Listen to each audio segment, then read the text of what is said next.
Blenheim Palace. This is a remarkable palace.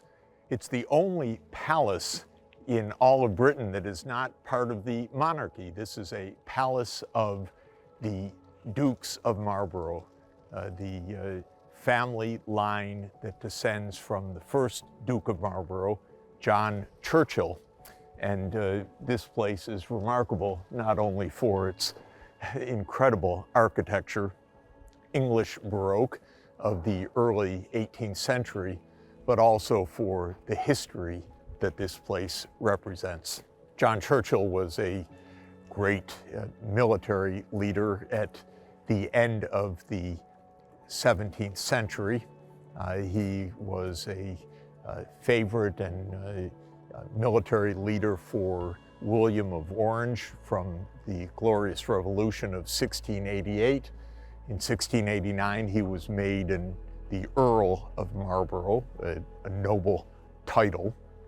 And in 1702, because of his military victories and his service to the crown, Queen Anne, the daughter of William of Orange, made him a duke, the first Duke of Marlborough. But this palace came because of a great victory of John Churchill, the first Duke of Marlborough, in 1704. And that military victory played a very important role in all subsequent history, indeed in the rise of the British Empire. In 1702, a war broke out between Spain and France on one side, and a grand alliance of the Holy Roman Empire, the Dutch, and the British on the other side over the succession to the Kingdom of Spain. Charles II had died without an heir, and the question was who would be the heir.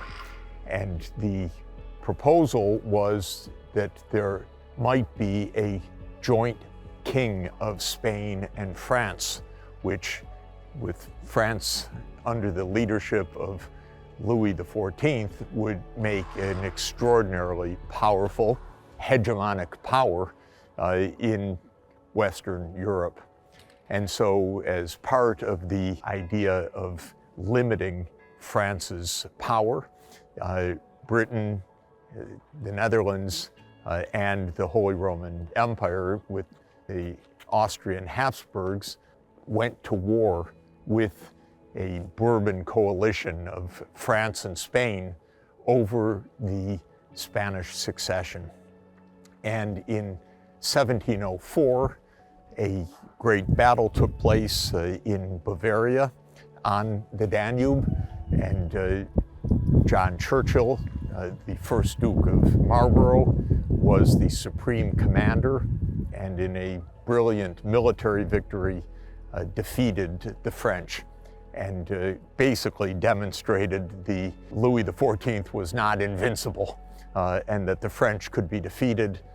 And this great military victory was followed up by several years more of war, but essentially by the failure of the French-Spanish coalition to succeed in their demands for the Spanish succession.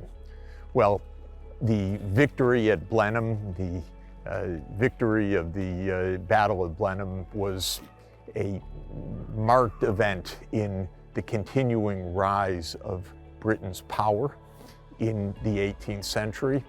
And Queen Anne, in 1704, as a homage to this great victory and as a gift from the nation, said that the British crown would give to the Duke of Marlborough and to the successors this grand place, formerly hunting grounds from the time of Henry I and Henry II, and that the state would build a grand palace in this phenomenal English Baroque grandeur. The idea was to build a palace that would rival Versailles and show the rising power of Britain in the world. And indeed, the Battle of Blenheim was a decisive event, though the war continued for many years and the palace was built over many years. In 1714 to 1716, a series of treaties, the treaties of Utrecht, were reached, which basically ensured that there would not be a unified kingdom of Spain and France. Britain won several other possessions in the Treaty of Utrecht, and this treaty helped to solidify Britain's continuing rise to power, what would become in the 19th century the empire on which the sun never sets. Well, the palace was built over a period of 17 years, from 1705 to 1722. It has all of the ups and downs of such a venture. The Marlboroughs fell out of favor with Queen Anne at one point. The wife of the first Duke of Marlborough, Sarah, was a close confidant of the Queen and then fell out of favor with the Queen. In fact, the Marlboroughs had to flee to the continent for a few years. Queen Anne died. King George III came to the throne. They returned. The palace was completed. The great architect that designed this, Van Berg, had so many quarrels with Sarah that he ended up leaving before the palace was completed. So the palace was completed in 1722, and for the next 300 years has been the family estate of the Dukes of Marlborough. We're now with the 12th Duke of Marlborough, and it remains in the family, though now it's held by a trust and open to the public for visit to this absolutely splendid site. There's lots of colorful and important history during that 300-year period. In fact, by the end of the 19th century, we could say that the Spencer-Churchill family, the families of the Dukes of Marlborough, had become a bit house poor. Yes, they had this palace, they had these spectacular grounds, but they did not have the income for the upkeep of the family. And very interestingly, in the time of the 9th Duke of Marlborough at the end of the 19th century, a marriage was arranged with quite a dowry. The great-granddaughter of Cornelius Vanderbilt, one of the great magnates of American capitalism, a founder of great shipping and rail empire, and then his son, who was the father of Consuelo Vanderbilt, the great-granddaughter of Cornelius, wanted to marry the granddaughter to British nobility. And at the same time, the 9th Duke of Marlborough was looking for a way for upkeep of this palace. And so they made a deal with a great dowry where Consuelo Vanderbilt married the 9th Duke of Marlborough. It was, let us say, not a marriage of love, but a contractual arrangement in which the dowry provided a vast sum for the renovation and the subsequent maintenance of this palace. Well, that is what brings us to the end of the 19th century and the Spencer-Churchill family's continued ownership of these grounds.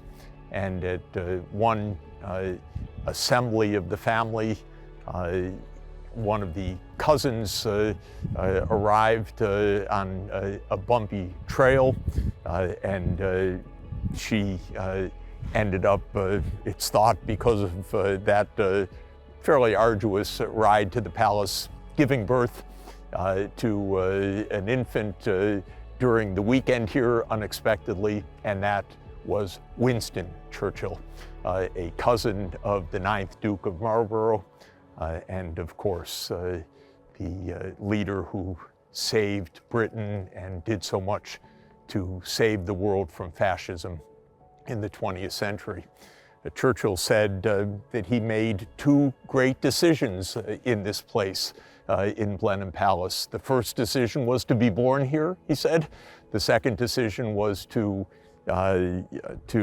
ask for marriage of his future wife, Clementine. He proposed here in Blenheim Palace to Clementine in that remarkable marriage that ensued, and Clementine played an enormous role in supporting Winston Churchill during the extraordinary and arduous and historic years of Churchill's prime ministership in World War II. In fact, Winston Churchill is buried nearby here in a small church, just a small distance away from Blenheim Palace. So we're in a place of remarkable grandeur, architecture, designed to rival the Palace of Versailles, designed to celebrate a key battle that was a stepping stone to Britain's rise to world power, indeed one could say world hegemony in the 19th century, and we're in the place of wonderful history of Britain. So being in Blenheim Palace is indeed very, very special.